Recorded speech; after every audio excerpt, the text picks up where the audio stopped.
Have you ever experienced deja vu? Probably. But what about in chess? Well, if you haven't, sit back and relax as I take you through my experience with chess deja vu. It was a random day in the gym and I was mindlessly playing bullet in between sets. The game starts with e4 c6, knight at f3 d5, the Caro Kann, and quickly transposes into the exchange variation. And after d4, I pin the knight to the queen, my opponent develops their bishop, and I develop my knight.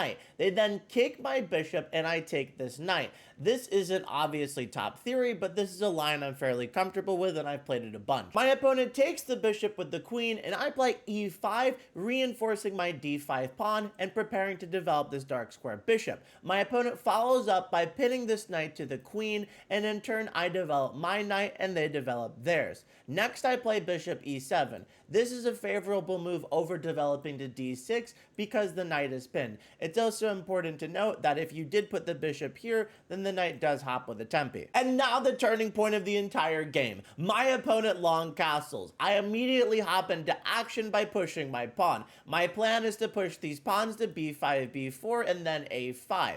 And this is about to get very interesting. My opponent follows up by starting to launch their own attack.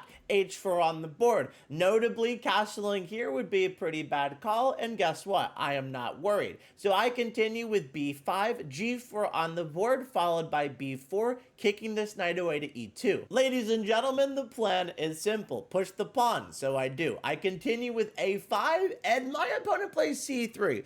A shocking move in my brain, and when I saw this, I was like, okay, they're in a lot of trouble. This is a weird move to play. I think I got this game in the bag, even though Stockfish is like, no, you don't. It's a draw. So I took, and then they captured back with their knights. In this position, best move is to surprisingly continue pushing your pawns, or you could actually even castle, but that seems a little ballsy to me.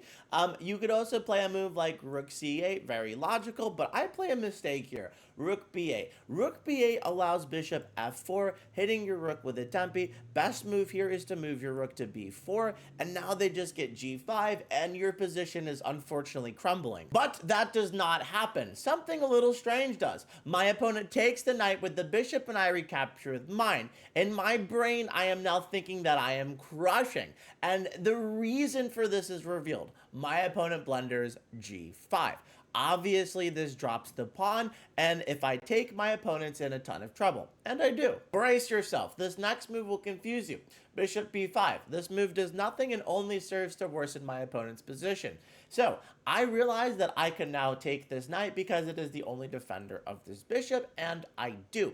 My opponent realizes that, okay, if you take here, then you're in a ton of trouble because then this bishop drops. So he takes my knight with check, and I recapture with the queen. This is much better than taking with the king because that allows unnecessary counterplay. For this next move, I want you to pay special attention to my opponent's time. It's 39 seconds.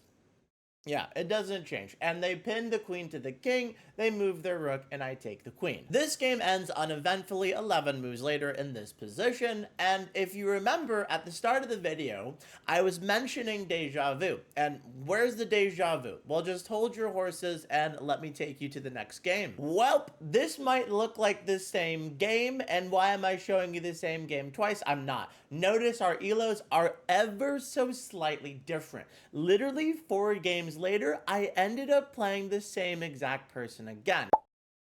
And it went like this. e4, c6, knight f6, d5, ed, cd, d4, bishop g4. And can you guess the next move? Bishop d3, knight f6, h3. And you probably know the next move. No, you don't. I move my bishop back to h5, and my opponent decides to play g4. And I actually do know that this line is a little bit better for black. I just don't have as much experience with it, but I wanted to play it anyways. Here you're supposed to blunder your bishop by taking. No, you just move back, and your opponent is actually not supposed to take back because then black has a comfortable position. Instead, they should opt for a move like c3, but they do just capture, which is great for me. And after hg, they make a mistake, knight c3. And like I said, I don't know this position very well, so I don't know the tactics. If I simply just take on g4, then there's a pin here, and I would just, win the rook if they took. But instead of that, I play e6, which is second best option. They pin the knight to the queen, and here I'm supposed to develop, but for some reason, I don't know why, I play a6. I actually don't have an explanation for this move, and after queen d3, knight b to d7, my opponent, long castles. Deja vu. In this position, I put my bishop on d6, scoping this diagonal, setting up some maybe potential tactics in the future with a check. With a check. And I didn't think it was that much of a problem because my opponent also cannot go here, and it paid out immediately. And after knight takes, pawn takes, bishop takes, we're simply winning a pawn. And can you guess what my opponent did here? Really, try to guess it. They took the knight with the bishop. They just love doing that. And I recaptured with my bishop. My opponent continues his pawn storm with f4. Here I'm supposed to be active and use either my queen or my rook, but instead I choose to push my own pawn, b5 on the board, and then g5. Hitting my bishop, I can either go to e7, that's a little bit better, or I can take this knight, which I did in the game. My opponent took with the queen in favor of not doubling the pawns, which also hits the loose pawn on g7. I didn't see that was hanging because of rook c8. Now, my opponent took on g7, and you actually do have two good options. You can play rook h4 or rook h5, retaining your advantage, and apparently rook f8 just doesn't hold it. Luckily for me, my opponent played queen f6, setting up a very easy endgame. After takes takes, I got this in the bag. No, I don't do that because I play queen c7, because why would you go for an easy win if you could set up a hope chessmate in one that gets denied after c3 immediately? Now, I want you to always remember that when you have the ability to push a pawn, do nothing else. So that's what I do. I push b4, and all my opponent needs to do is play rook d3, and this is like dead drawn. But they move the queen. And it's not so dead drawn anymore because I can take and now have a nice attack. And before we move on, it's important to note that these games were not even 10 minutes apart. And so my opponent blunders their queen in the exact same way. Deja vu. And unfortunately, I did go on to lose the game on time. No, I'm just kidding.